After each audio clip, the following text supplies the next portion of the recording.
Tom Cruise, Leonardo da Vinci, Steve Jobs, Winston Churchill, Whoopi Goldberg, John Lennon. What do all of these people have in common? They're all dyslexics. All of these great people didn't let dyslexia stop them from achieving their dreams. Instead, they used their gift to their advantage. So what is dyslexia? Dyslexia is caused by a difference in brain structure, which is present at birth and is often hereditary. As a result, incoming or outgoing information gets scrambled as it travels between the senses in the brain. There's a common misconception that dyslexia is just when the person messes up letters such as B and D and mixes them up. But the truth is that dyslexia isn't just seeing words backwards. It can also come in many different forms and severities. Dyslexia can cause problems in math, handwriting, listening, process of verbal instructions and information, and problems with daydreaming or staying on tasks. When a dyslexic is undiagnosed, it can cause a lot of frustration. They know that something is different about them and in them, but they don't know exactly what. This can come with feelings of inadequacy and low self-esteem. There are many common symptoms of a dyslexia. Very bright individuals may have trouble with reading, writing, and spelling at grade level. They may not test well academically, especially on written tests. They learn best with hands-on activities. They seem to zone out or lose attention easily. They may complain of dizziness or headaches when reading, or feelings of seeing non-existent moving while reading, writing, and copying. They have poor handwriting to the point of being illegible, difficult telling time, and hard time counting objects.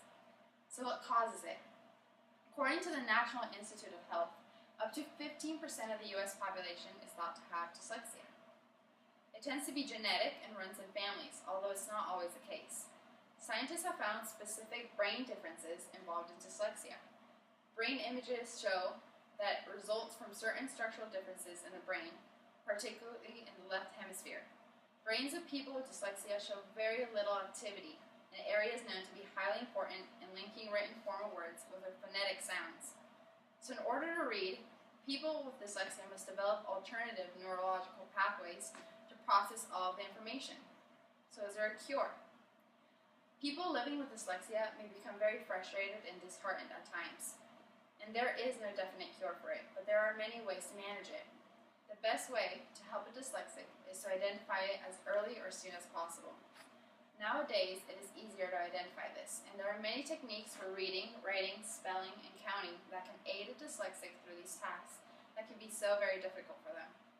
Some of the techniques include introducing the child to early oral reading, writing, letter formation, practicing reading with different kinds of fonts and finding which ones work best with them, incorporating the different senses when teaching new ideas and giving instructions.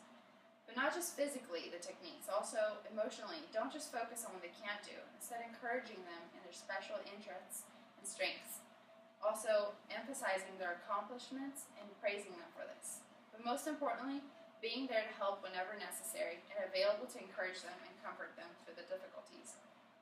While some people might see dyslexia as a disability, I like to think of it as a gift. When properly trained and informed, a dyslexic can use natural abilities to shift perceptions, enhance creativity, refine thinking, and improve physical performance. Just think back to the beginning when I listed all those powerful and creative people who have dyslexia. They see the world in a unique way, and if we encourage them in their special abilities, they can impact the world and us in great ways.